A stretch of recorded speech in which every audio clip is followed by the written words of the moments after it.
Program is intended for listeners who are blind, have low vision, or have another print disability, which makes reading, holding a book, or turning a page difficult or impossible. The content is copyrighted by the respective publishers. For more information, please visit us on the web at nfradioreading.org. Hello, this is David Frothingham, and for the next hour, I'll be reading from the Sunday, November 30th, 2025 issue of the Viewpoints section of the Buffalo News on the Niagara Frontier Radio Reading Service. The front page of this day's Viewpoints section shows a picture of Lyndon Johnson in 1965 signing the Immigration and Nationality Act. The headline reads, "Commemorating Immigration Reform at a Dire Time for Immigrants," by Shyam Sriram and Joseph Cecina. Monday marks the 60th anniversary of an extraordinary and often forgotten piece of legislation.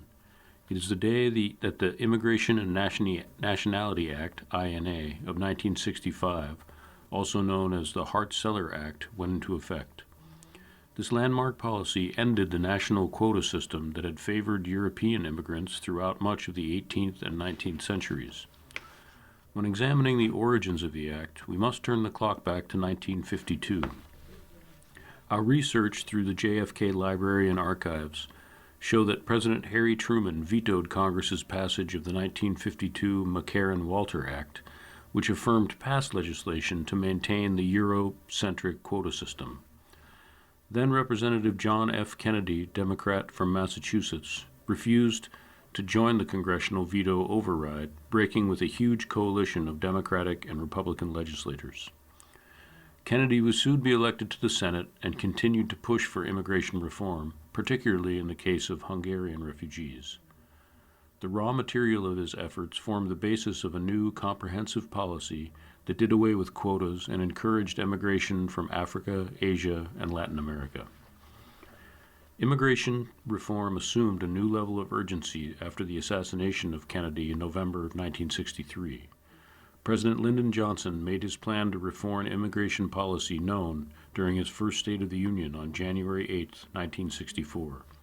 He boldly said, "We must also lift by legislation the bars of discrimination against those who seek entry into our country, particularly those who have much-needed skills and those joining their families. In establishing preferences, a nation that was built by the immigrants of all lands can ask those who now seek admission, 'What can you do for our country?' But we should not be asking, 'In what country were you born?'" Within a week, Johnson organized a White House legislative meeting to discuss the new immigration plan. In attendance were key congressional members and agency administrators, including the two men who would soon introduce the bill, Senator Emanuel Seller, Democrat from New York, and Senator Philip Hart, Democrat from Michigan. Despite resistance from some members of Congress who were unwilling to acknowledge that Europeans no longer wanted to emigrate to the United States in the 1960s, as they had done in previous decades, the Johnson administration proceeded undeterred. The cabinet quickly took advantage of the media's frenzy over Johnson's address to gradually sway public support for the revision. Johnson's 1964 re-election campaign provided the perfect vehicle for his running mate, Senator Hubert Humphrey, Democrat from Minnesota, to frontline the defense for their immigration ideals. His primary opponent to the INA's revision was Representative William Miller of New York, the Republican candidate for vice president. Some of the unsung heroes of this immigration reform campaign were Abba Schwartz, Bureau of Security and Consular Affairs, Attorneys General Robert Kennedy and Nicholas Katzenbach, Secretary of Labor Willard Wirtz, and Secretary of State Dean Rusk.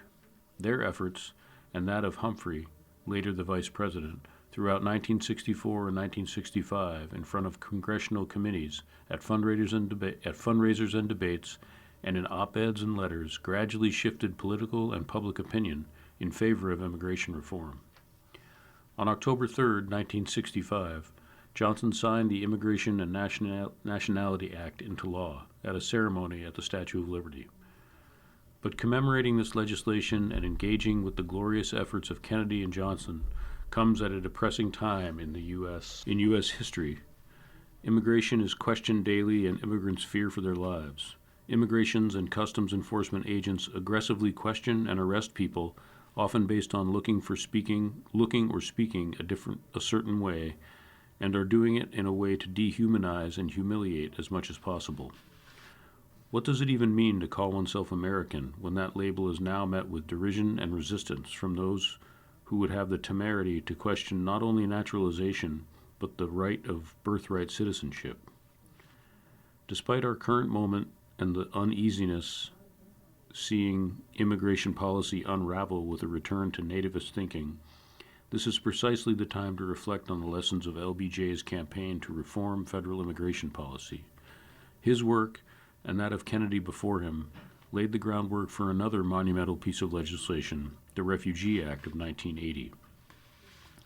That its primary sponsor would be Democratic Senator Edward Kennedy illustrates the unsung and unequivocal influence of three Massachusetts brothers on American immigration and refugee policy.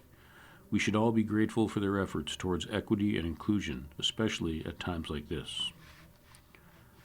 Shyam K. Sriram, Ph.D., is an assistant professor of political science at Canisius University and the author of Refugee Resettlement in the United States. Joseph Cecina, 2026, is a senior majoring in political science and English at Canisius University. He plans to attend law school. The next headline on the front page of this Viewpoint section reads, "Gender Wars Are Heating Up, This Time on the Right," by Abby McCloskey.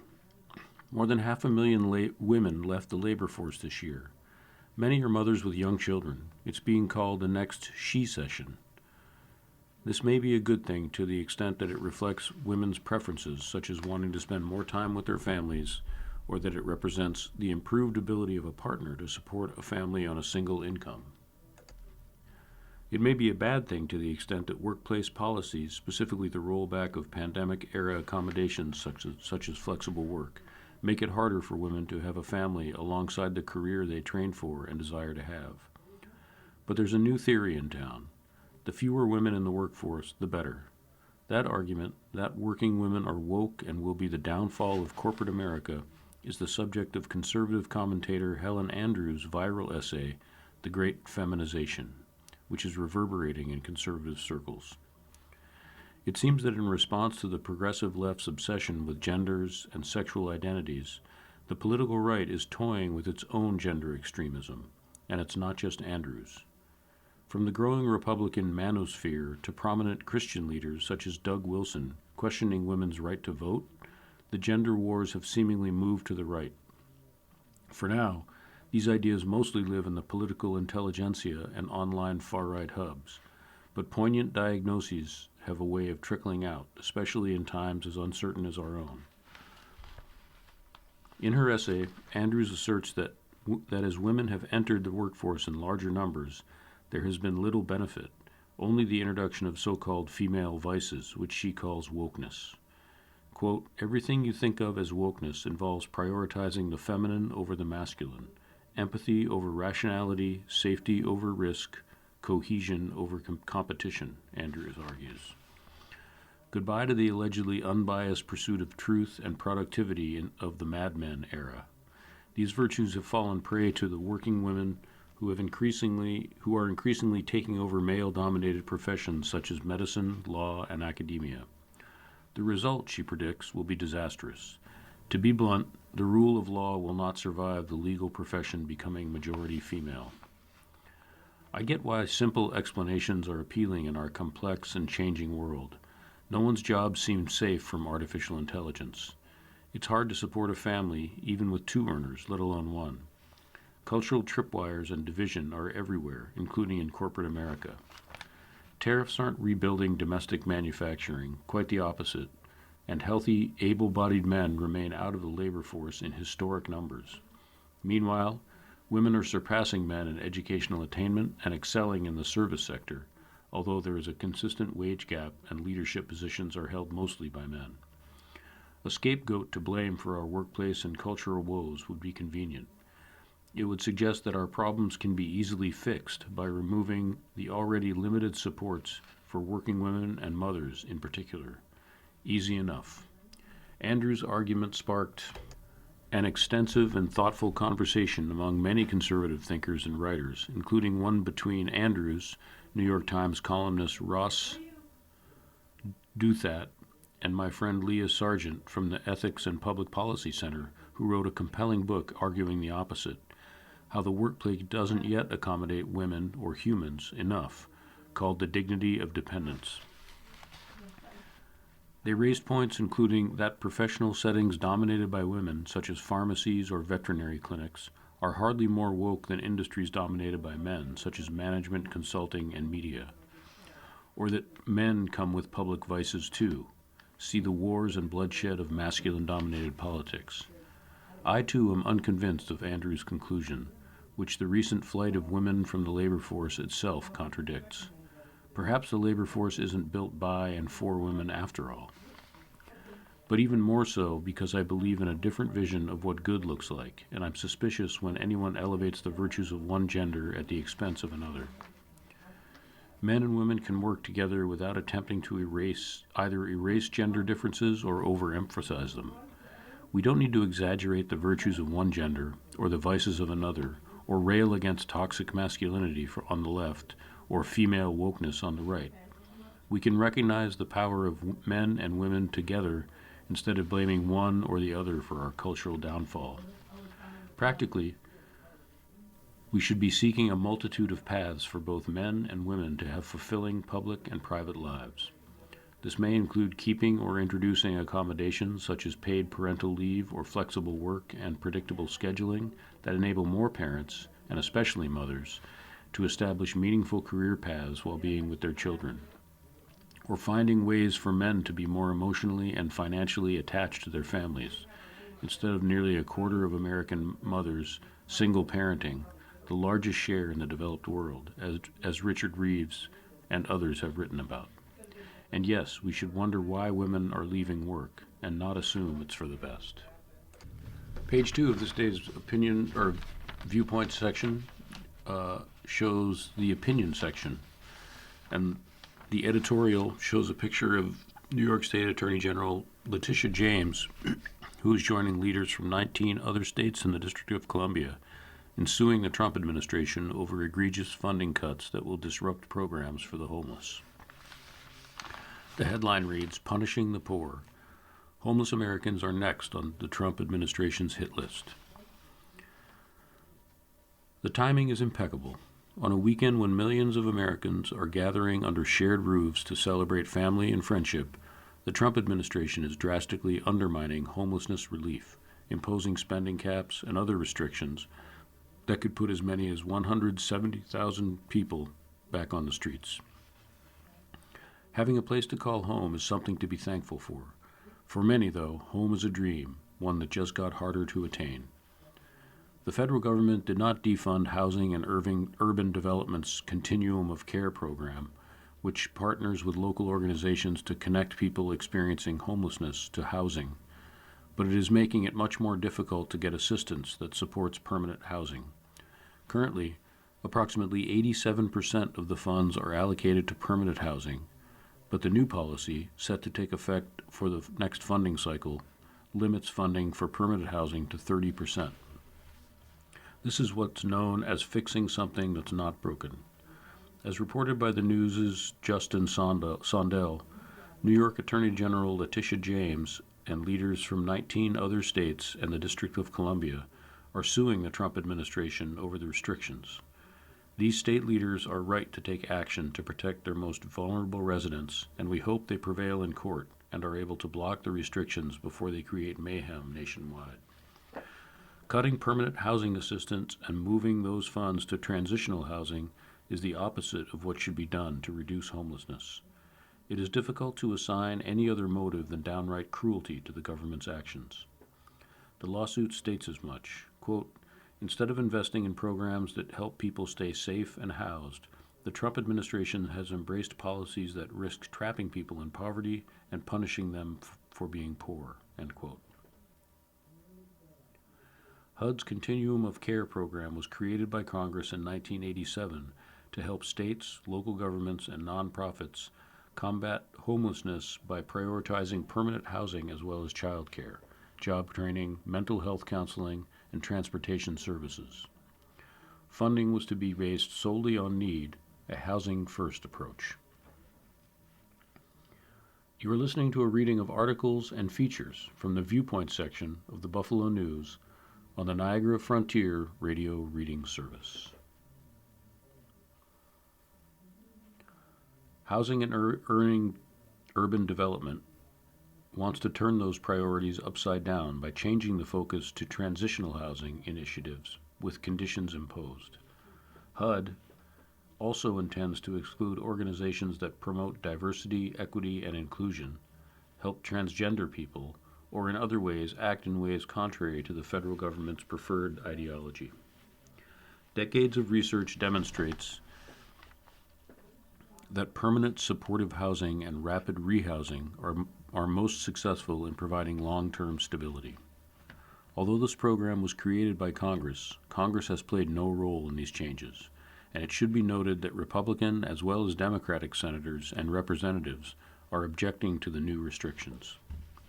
In responding to the lawsuit, HUD said in a press release that the program change restores accountability to homelessness programs and promotes self-sufficiency among vulnerable Americans, end quote.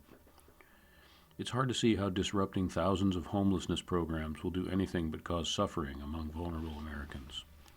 Since the new funding cycle with the restrictions starts very soon and closes January 14th, many project grants will have already expired before additional funding is granted under the new cycle.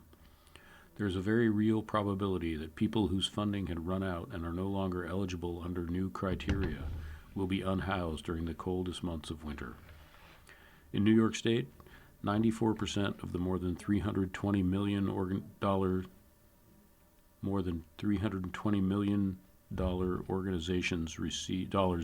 organizations receive from the program goes toward permanent housing, meaning that more than 9,000 households throughout the state are at risk of losing their housing. More than 700 of those households are located in western New York. The Trump administration's homelessness policies seem well aligned with its brutal approach to health care and food assistance for America's poor. New York State's leaders are fighting back.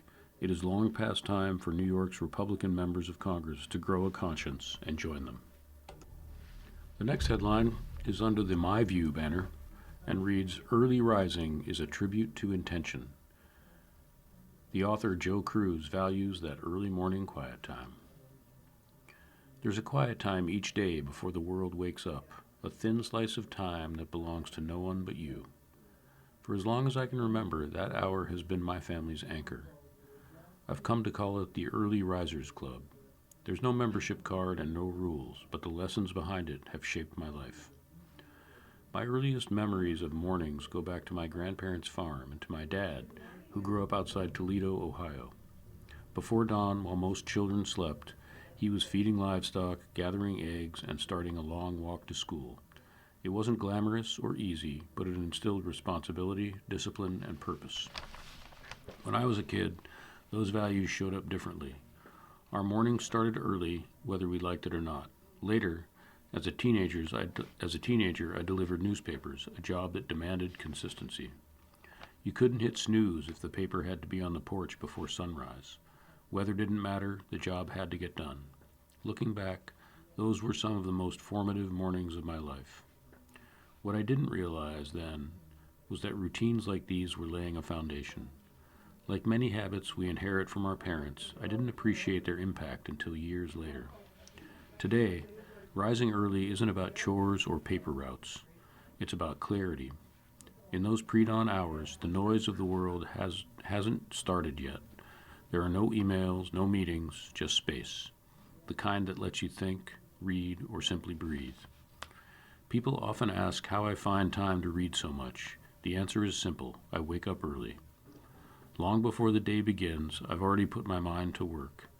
Reading centers me and makes me more present for whatever comes next. The Early Risers Club isn't really about productivity. It's about presence. It reminds us that we choose how we start our day. Do we begin in reaction to the world or with intention? Friends and colleagues tell me they rely on the same principle: a workout, a book, a quiet moment of reflection, or simply enjoying the stillness. The activity varies, but the effect is the same. Starting the day on your own terms steadies everything that follows. I think often of my family in those early hours. My dad passed not long ago, but I still hear his quiet steadiness in the morning silence. He believed in showing up, doing the work, and treating people kindly. He didn't give speeches about discipline, he lived it. And that's the real gift of the Early Risers Club. It connects you to the people who shaped you. In a world filled with distraction and noise, maybe what we all need is a moment of stillness before the demands pile up. A chance to think about who we want to be and who we want to show up for others, and how we want to show up for others. Whether someone wakes at 5 a.m. or 8 a.m. doesn't matter. What matters is carving out a moment of intention before the day pulls you in 100 directions. All it takes is reclaiming the first few minutes of your day and filling them with something meaningful. For me, it's a tribute to my family. For others, it may be something different, but the benefits are universal: clarity, intention, and gratitude for those who shaped who we are. And if all else fails, you can always call Jake from State Farm. He's up early too. Further down on this page, under the Another Voice Media banner, the headline reads AP is standing for your right to speak freely, by Julie Pace. The Associated Press was back in a courtroom Monday, defending itself and our principles against the White House, continuing to fight for the right of the press and public to speak freely without being targeted by their government. This is not a controversial idea, yet this foundational American freedom remains under threat. It's why AP took a stand 9 months ago when the government blocked us from covering presidential events because of what we call a body of water. We strongly believe this case could have much wider implications, not only for other news organizations, but for anyone in America. In the last few months, we have seen the White House take legal action against other news organizations. The Pentagon require reporters to agree to a new press policy incompatible with journalistic standards, and journalists from other outlets restricted from covering the White House over what they've written. When we talk about press freedom, we are really talking about your freedom. Reporters ask questions, photographers take pictures, and video journalists record history on your behalf to ensure that you are informed about the things you don't have the time to unearth, watch, or learn about yourself. Letting the government control which journalists can cover the highest office in the land and setting rules about what those journalists can say or write is a direct attempt to undercut the First Amendment. It should worry all of us. Because if a president of any party can use personal and political preference to choose which journalists to allow in and kick others out because of the words they use, it means you are not getting a full picture of what is happening. Independent, accurate, factual journalism is essential to civil society. AP journalists contribute to this every day. We bear witness, ask hard questions, and document history as it unfolds on behalf of the public. We always strive to get it right and to own up to mistakes when we make them. Our mission is to report the facts, plain and simple, so you can decide. That's it. When fundamental freedoms are at stake, however, it becomes our duty as an independent, not-for-profit news organization to stand up on behalf of all of us. Because after all, AP's freedom of speech is yours too. Julie Pace is the executive director of the Associated Press. The next headline in the Viewpoint section reads, Mamdani could ease Trump's return to New York if he wants to, by Froma Harrop. There's no mystery why Zoran Mamdani wanted to get along with Donald Trump. The president threatened New York City with funding cuts, deployment of federal forces, and other unpleasantries if its voters elected the self-described Democratic Socialist as mayor. But why, after calling Mamdani all kinds of names, even warning of his possible arrest, did Trump later smother the mayor-elect with flamboyant affection? An explanation. The MAGA show is closing, as is Trump's time in the White House. Trump needs a new forum on which to stage his dramas. New York may seem a natural place for the man who, before becoming president, styled himself as Mr. New York. He already has real estate up there, and as a builder, might want to cozy up to a mayor who vows to build thousands of apartments. But first, he has to get past the fact that many New Yorkers loathe him. Mamdani could ease Trump's way back in.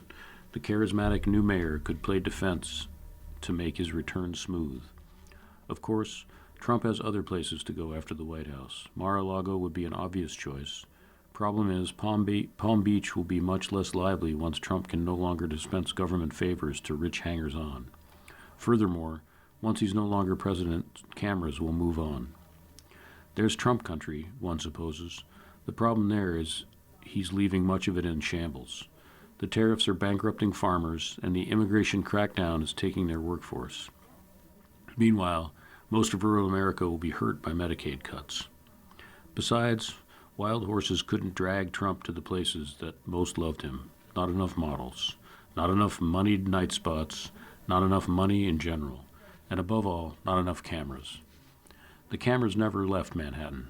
Trump may again want to play the palace. The expression refers to the 1913 Palace Theater, then the most famous vaudeville theater in America. For performers to play the palace was proof that they had truly made it. But Trump will be 82 in January 2029. He's no longer the swinging young buck who gambled his way into tabloid covers. New Yorkers didn't particularly hate Trump in the old days. They regarded him as an amusing rogue. Mamdani is also a cagey guy and unlikely to let Trump play him. Trump's offer to help him make New York great again didn't play so well in Gotham. New York already regards itself as great. It's much of the MAGA heartland that doesn't seem to be doing so great. On the other hand, as long as Trump controls the federal government, he has carrots to dangle. New York Governor Kathy Hochul has pretty much shot down Mamdani's plan for free buses. The state runs the region's transportation system, and she is not keen to provide the $800 million that would be needed. But didn't Trump offer to work with the next mayor for the betterment of New York City? Consider that $800 million is nothing in Washington. Trump could do the free buses in return for something personal. Now, becoming bros with Trump would be problematic for Mamdani, who had vowed to be the president's worst nightmare. Is it really in his interest to participate in a rehabilitation of Donald J. Trump? But Trump may figure what goes down can also go up. In 2015, he cinematically launched his first presidential run by coming down the Trump Tower escalator as actors reportedly paid $50 each applauded. Trump may now want to take the up escalator back to the glittering New York life he once well knew. But he would probably find, as the expression goes, that the past is a foreign country. The next headline reads, "Asylum Seekers Are Paying a Higher Cost to Escape Torture," by Joanne Sete. By now, Americans have become familiar with seeing masked federal agents snatching people off the street and outside courthouses. Separations of families of asylum seekers and other non-citizens, and occasionally even citizens, are all part of the malevolence of the U.S. immigration policy. But far less attention has gone to another measure that makes desperate and endangered people more vulnerable: the fees they must pay to get through the asylum process. Among the many harms of President Trump's One Big Beautiful Bill Act was the imposition of substantial new fees for applying for asylum, applying for permission to work while seeking asylum, filing a notice to appeal an immigration court decision, and many other elements of the process. The new fees are unaffordable to many asylum seekers.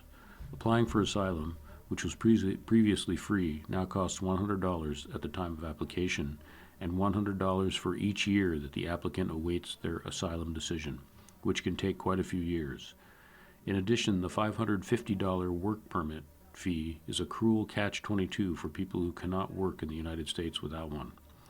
Previously, the application fee for a work permit could sometimes be waived if the applicant was in a state-provided shelter or was otherwise receiving public benefits. For those who are denied asylum, even wrongfully, the $1,010 fee required to notify the immigration court system of the intention to appeal a decision is beyond the reach of many asylum seekers. As a volunteer with nonprofit groups that work with asylum seekers, I have seen how desperately they strive to come up with fees that may mean the difference between life and death. It has been heartbreaking to meet asylum seekers who had good jobs, nurses, bookkeepers, drivers, in their home countries, but now are desperate for any work they can get, however risky or unauthorized. You are listening to a reading of articles and features from the Viewpoints section of the Buffalo News on the Niagara Frontier Radio Reading Service. Indeed, having to raise funds for fees make it more likely that asylum seekers will pursue the kinds of informal employment, such as day labor jobs frequently sought in Home Depot parking lots, that make them visible and vulnerable to arrest. The new fees compound the challenge asylum seekers already face to find affordable legal assistance, which is critical in navigating the difficult process of seeking asylum. Having a lawyer makes it more likely that judges will allow online rather than in-person hearings, which protects them from being grabbed outside a courtroom by armed federal agents. Despite the often heroic efforts of nonprofits to provide free legal assistance, pro bono immigration lawyers are in short supply. Their small organizations often work on a shoestring budget, lacking the funds to help those blocked from the asylum process because they can't afford the fees.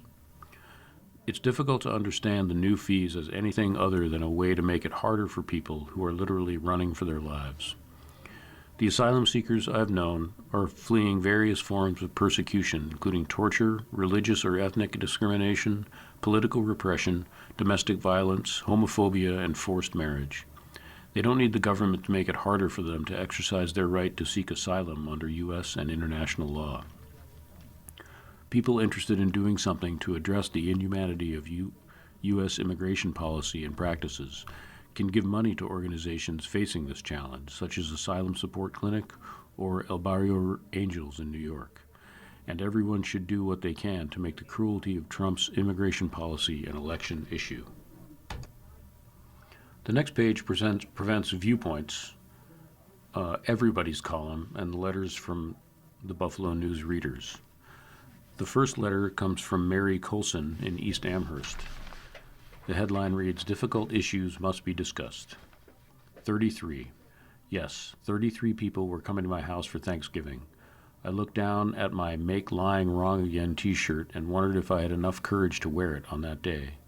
Since I was the hostess, it seemed like I should make everyone comfortable and welcome. Then I challenged that thought. What is the right time to bring up controversial issues? Only when around those who agree with you?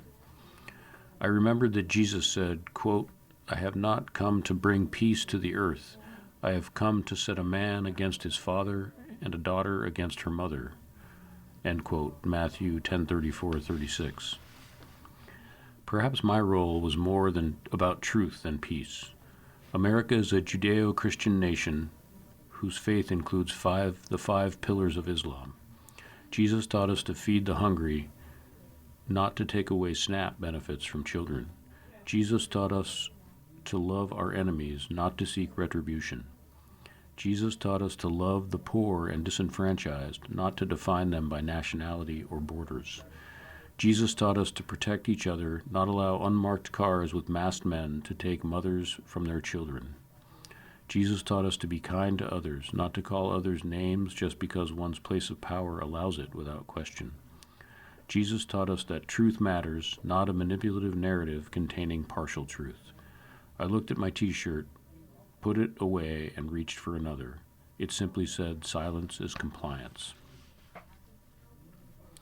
The next letter comes from James A. Carter in Warsaw. The headline reads, "New York must not go backwards on energy." Despite Trump's efforts to quash renewable energy, solar lives on. Quote, "Solar project launches at old oil refinery October 21st. Solar projects are simply good investments for their developers. It's a trend the state should encourage, as NYSERDA did with its grant. Public funding is well worth it. Solar power provides pollution-free energy that stabilizes the grid, reducing the risk of blackouts. A solar farm replacing an oil refinery is sweet justice. Replacing fossil fuels is key to reducing the climate damage we already see around the world and in our own communities. Dirty emissions are a major public health risk. Gas is a major culprit, with a well-funded lobbying effort trying to influence Governor Kathy Hochul's decisions against our best interests. The back from the dead Williams Constitution and NESE pipeline were rejected on water quality grounds. Now, with Trump's desire to go backwards on energy policy, they're being revived with his encouragement. The next letter comes from Mark Hardy in Tonawanda, and the headline reads, Trump's disregard for nature is egregious. For the first 10 months of his presidency, Donald Trump has thrown the U.S. government into utter disarray. In every way, shape, and form, his mindlessness has affected virtually every American, about 85 million of whom are now worse off since the disheartening start of his second term. One of Trump's most egregious, far-reaching decisions was to defund President Biden's Inflation Reduction Act, whose primary focus was mitigation of climate change, which Trump wrong-headedly calls a hoax. He withdrew the U.S. from the Paris Climate Accords in his first term. He's since opened pristine lands and ocean to oil and gas drilling while pledging hundreds of millions of dollars to the dying coal industry. And he's ordered the shutdown of huge, ongoing renewable energy projects with no thought to the workforce or economic benefit they would bring. His actions are ceding our technological leadership to China and Europe, and though there are large numbers of national problems facing the country, they will be rendered moot by the escalating loss of both plant and animal species combined with catastrophic storms causing devastation on a global scale. Just remember, Mother Nature bats last. The next headline reads, Rural health care is being decimated. This is a letter from Mary Brooks in Randolph. American health care has been given a 1-2 punch. Drastic reductions in Medicaid funding and failure to extend Affordable Care Act subsidies will cause premiums to skyrocket and reimbursements to tumble. People are getting notices of big increases in premiums. Remember, before ACA, the Affordable Care Act, children were booted off parents' policies at age 18 and coverage was refused for prior conditions. Serious illnesses financially devastated families. Now, many will be unable to afford their premiums and will go without or be forced to choose inadequate coverage. Our rural area will be impacted greatly. An estimated 12 million to 14 million Americans will lose Medicaid benefits due to the big, ugly bill. This area has a high percentage of low-income working families, elderly, and disabled who rely on Medicaid. Our hospitals are already struggling and may not survive the loss of reimbursement. 11 area hospitals are at risk of closure in western New York. People will avoid uncovered preventive care and will seek help only in times of crisis.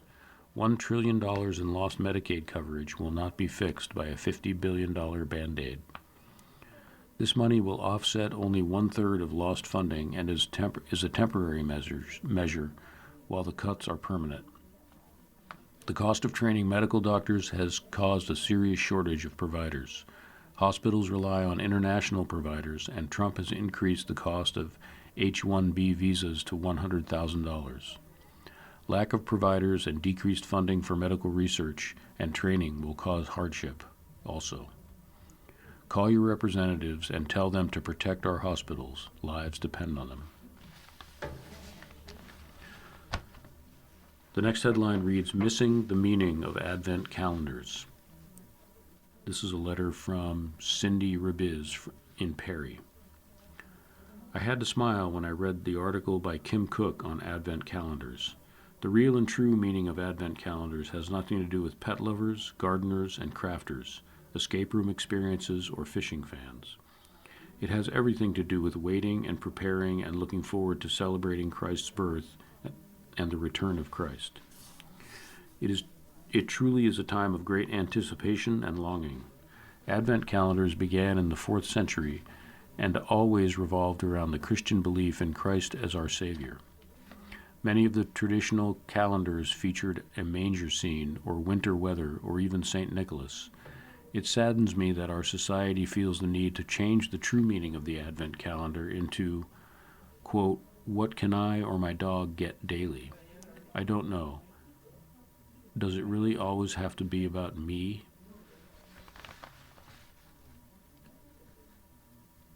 The next headline reads, "Reality of violence is reflected everywhere." And this is a letter coming from Joseph Allen in Buffalo. Violence has reached a fever pitch, so let's look back at the history which fostered this situation. Roy Rogers in the early television westerns portrayed the good guys versus the bad guys with guns a-blazing. Then there was Dirty Harry, willing to do whatever it took to take the bad guys down, with no rules he wouldn't break. The televised war in Vietnam brought the bloodshed right into our homes through the nightly news. Crime shows filled the airwaves with violent scenarios. Topping this list is the history and movies about the mafia. We can't leave out current video games like Assassin's Creed that is nothing but a killing spree. Another factor is our overpopulated planet. Life seems to lose its value as crowded cities and impoverished youth fight to find their way in the world. Added to that is the wave of immigrants fleeing countries in South America. To make matters worse, our current administration has slashed aid to foreign countries, fired as many government workers as possible, and has renamed the Department of Defense the Department of War. What kind of message does that send out? Until humans develop a more comprehensive method to keep our numbers in balance with nature's ability to provide, violence will reign as a shortcoming in human evolution. On the last page of this day's Viewpoint section is a column, Hints from Heloise. The headline reads, "Reducing Unwanted Phone Calls and Emails." Dear Heloise, I always admired my late dad's insistence on answering every phone call. It was his way of being friendly and reliable, even though 90% of his calls were scams. He got himself into a bind one time that took me a while to fix, but that's another story. For those of us who are less trusting, here are some basic tips I've used over the years, which have significantly reduced the number of calls and emails that I receive. If the caller isn't in your contacts list, don't answer or even pick up the phone. Don't give them any indication that your phone number will ever be answered. If it's important, they'll leave a voicemail. Don't give out your phone number or email address to anyone unless it's necessary. Emails. Similar to not answering calls, do not respond to emails from unknown senders or open attachments, links. Unsubscribe if you have a decent knowledge of where the email is coming from. Be persistent and consistent with the above. It will take some time, but I guarantee a much more clutter-free and secure inbox. From MG in Oklahoma. The next letter is about medication storage. Dear Heloise, I read a letter about medications in the bathroom that were stolen by a repairman. I never keep my medications in the bathroom. I heard that is not a good place to keep them because of the steam from the shower. I keep mine in a drawer in my bedroom because of this. The worry about them being stolen in the bathroom would not be a concern this way. From Teresa Smith in Temple City, California. And here's a phone hint in the next letter. Dear Heloise, you recently printed a hint about keeping your phone number in your wallet. I would like to add that you should also keep a couple numbers of family members or close friends. I was sitting in an airport cell phone lot waiting to pick up my sister, and she was to call once she had her luggage. Long after I knew her plane had landed, I finally went to the terminal. She was standing on the curb waiting. When I asked why she didn't call, she said she had forgotten her phone. Then when she went to the info desk to use their phone, she realized she didn't know anyone's number. This is from Lynette in Austintown, Ohio. The next letter is about background music. Dear Heloise, please allow me to offer another potential solution for people who are annoyed by background music drowning out the dialogue on television. Using the closed captioning feature works wonders for me. The font size, color, and background can all be adjusted to the viewer's preferences. It may take some getting used to, but it is worth a try. Ron L. in Richmond, Virginia. The next section is Section C in the Buffalo News, and it's Buffalo Next section, and it's your guide to a changing Buffalo-Niagara economy. The headline on the front page of this section is Helix Intel Thinks Big. Growing Buffalo tech company aims to reach millions. Helix Intel provides products for insurance maintenance firms. This article is by Mike Petro. Over the past year and a half, Buffalo startup Helix Intel has found its footing and is going through a significant period of growth. The technology company, founded in 2020, is scaling rapidly as it pushes forward its platform for predictive risk management for the insurance industry. Its computerized maintenance management system digitizes maintenance workflows and helps enable preventive practices. You're listening to a reading of articles and features from the Buffalo Next section of the Buffalo News on the Niagara Frontier Radio Reading Service. Since closing an $11 million Series A round in 2023, the company has worked to relaunch its product, create additional tools, and improve the contractual process for its clientele of insurers. Helix Intel, which employs 25 workers, most working out of its Buffalo footprint at 550 Seneca Street, is now looking to take the platform from tens of thousands of users to millions across the U.S. It has also received interest from investors who have ideas for additional features and products that will help the company add value to current customers and build faster. And the company will soon get even more help in its effort to grow from a nationwide network of experienced entrepreneurs, mentors, and capital providers. John DeWald, Helix Intel founder and CEO, and Brian Sullivan, the company's chief strategy officer, passed an Endeavor U.S. National Selection Panel in September, providing them with access to a network that extends across Endeavor's 7 national offices. Endeavor will help Helix Intel think through the product and technology, as well as setting the company on a better path in areas like finance and sales. Quote, "That's the trajectory we're on. We're seeing incredible traction," said DeWald, a Hamburg native who now lives in North Carolina with his wife and 2 daughters, but constantly finds himself back in Buffalo. "We're getting positive feedback from our users, and that's creating a flywheel we're seeing happen quite nicely," he added. This is DeWald's 5th startup. The military veteran who was running a maintenance company when he realized the importance of operating software to the industry, and he focused on building the startup's product for the insurance industry. Helix Intel has been able to build a series of tools that allow maintenance workers and companies to better manage and run facilities at no cost through their insurance channel.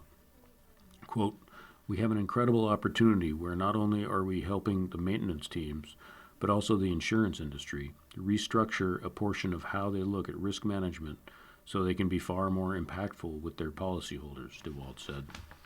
Helix Intel plans to scale across the U.S. with specific verticals in mind, while building out business units in adjacent countries to capture additional market share.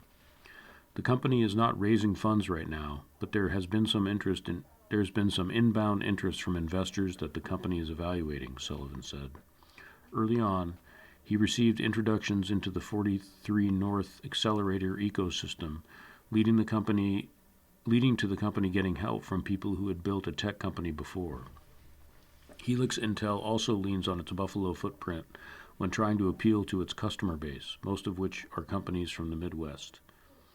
The company also had the benefit of being part of other support networks like Startup NY and Launch NY. The biggest challenge has been finding the capital and investors, but as more startups experience success in Buffalo, there are more people willing to invest back into the area to help scale companies for the long run, DeWalt said. Quote, "They've now advanced to a stage where they are poised for rapid and transformational scale," said Alan Rosenhawk, managing director at Endeavor Northeast. "By curating world-class resources and experienced individuals to their specific needs, Endeavor accelerates and amplifies the impact they can have on the Buffalo startup ecosystem and economy at large." Helix Intel will have access to an even larger network of successful entrepreneurs through Endeavor. Endeavor selects, supports, and invests in founders by providing them with a platform to train, mentor, and invest in the next generation. Quote, "What Endeavor does is connect you with other entrepreneurs and folks with a great deal of experience in a much larger network," said Sullivan, who grew up in the Buffalo area and moved away before coming back to Western New York in 2014. His family includes 5 children. Quote, "Being able to be connected with experts in all different areas who are able to help us learn from their experience is a great asset, he added. It was abundantly clear that everyone there is willing to help and support you. Being selected by Endeavor's U.S. National Selection Panel is a rigorous evaluation process where entrepreneurs are assessed based on their business's growth potential, leadership capabilities, and commitment to giving back to their communities. Endeavor Northeast, an affiliate of Endeavor Global, has been supporting high-potential entrepreneurs in Western New York since its launch in 2020. The National Selection Program expands the office's service offerings. The next headline in the Buffalo Next section falls under the higher education banner and reads, Duville's Community Garden gets $50,000 from state, by Mike Petro. A project that will enhance Duville University's community garden while impacting residents of Buffalo's east side has received a nearly $50,000 boost. The university has been awarded $49,998 through the state's Urban Farms and Community Gardens grant program as part of an effort to strengthen growing spaces and food security and build collaborations with community-based organizations. The state is providing $2.5 million for 51 organizations working to increase urban agriculture, food production, and community-driven sustainability efforts for supporting food access and affordability. The university is partnering with the East Side Stewards to expand opportunities for neighborhood residents while creating learning experiences for Duville students. The project is also being developed in collaboration with the Tool Library, which will provide tools, educational programming, and volunteer support to help build and maintain the expanded garden spaces. The funding will help enhance the university's community garden located near the School of Arts, Sciences, and Education, and connect academic learning with hands-on experience through Duville's PACE and service learning programs. Quote, by expanding our garden and strengthening partnerships with neighborhood organizations, we are creating meaningful spaces where students and residents can learn, grow, and address food insecurity together, said Dr. Denise DiRienzo, Chief Mission Officer at Duville. The next section is Trocare set to launch AI certificate program. Trocare College is launching a program for professionals seeking entry-level certification in artificial intelligence tools. The school will welcome its first cohort of ChatGPT 101 professional certification in generative AI foundations beginning in December as artificial intelligence becomes an essential part of society and is a key driver of emerging technology and services. Students will be introduced to core concepts, tools, and techniques essential for understanding and applying AI in professional, academic, and personal settings, said Jason Conesco, Executive Vice President at Trocare. The 6-week program includes weekly 2-hour in-person or online classes focusing on topics ranging from AI fundamentals to prompt engineering, workflow, automation, and ethical integration into organizations. UB researcher sets grants to study mass shootings. A University at Buffalo social work researcher has received $414,000 grant from the Joyce Foundation to analyze where most recent mass shootings have been happening. Christopher St. Ville, an associate professor in the UB School of Social Work, will focus on the top 10 American cities with the highest rates of mass shootings to determine whether these incidents are randomly distributed throughout urban and suburban areas or clustered in specific locations. The 2-year project, examining data from 2015 to 2024, will also seek to identify predictors and recommend intervention, as well as attempt to create a classification of the types of mass shootings.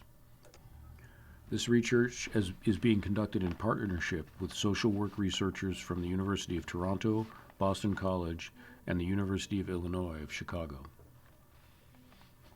UB Inclusive Design Center gets $4.85 million.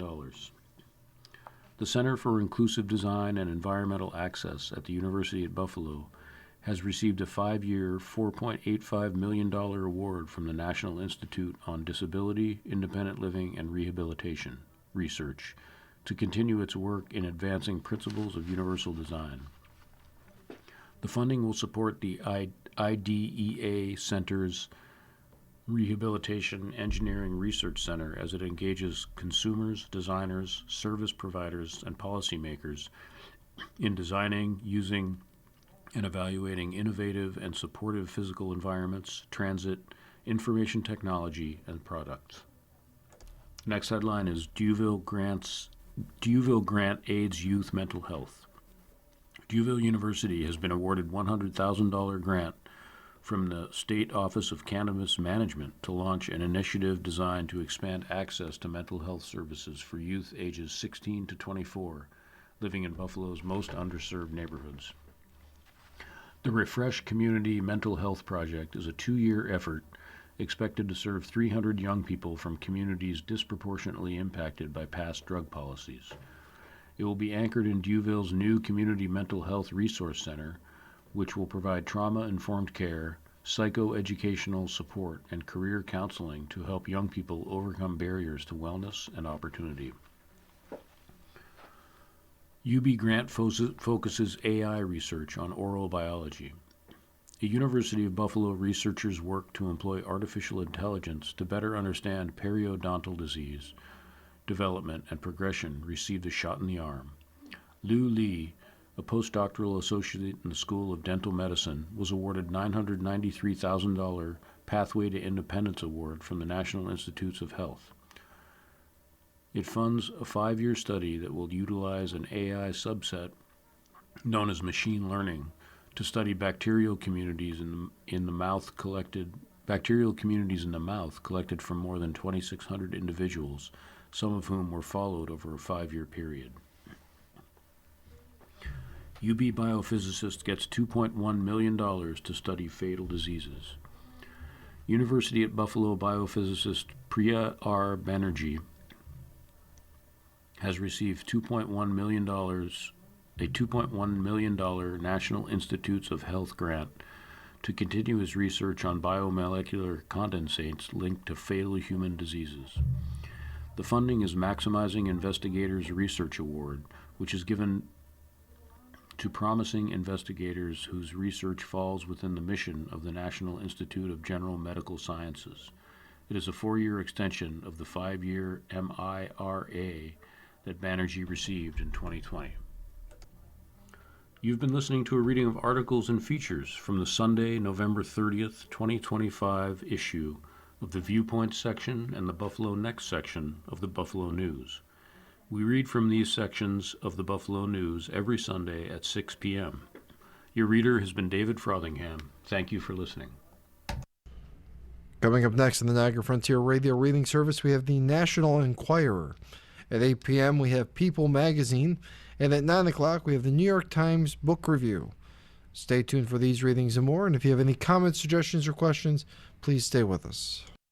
If you're listening to this publication online, you're probably using our website, a podcast player like Spotify or iTunes, a streaming service like Zero, or a smart speaker. Did you know that we now have a dedicated app that can be downloaded to any mobile device, like a smartphone or tablet, for free? App users can conveniently access our live stream and any episode of our podcast easier than ever. To download the app, just type NFRRS in the search window in the Apple App Store or in the Google Play Store. Contact us anytime if you have any questions by calling 716-821-5555, extension 5. Thank you.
The following program is intended for listeners who are blind, have low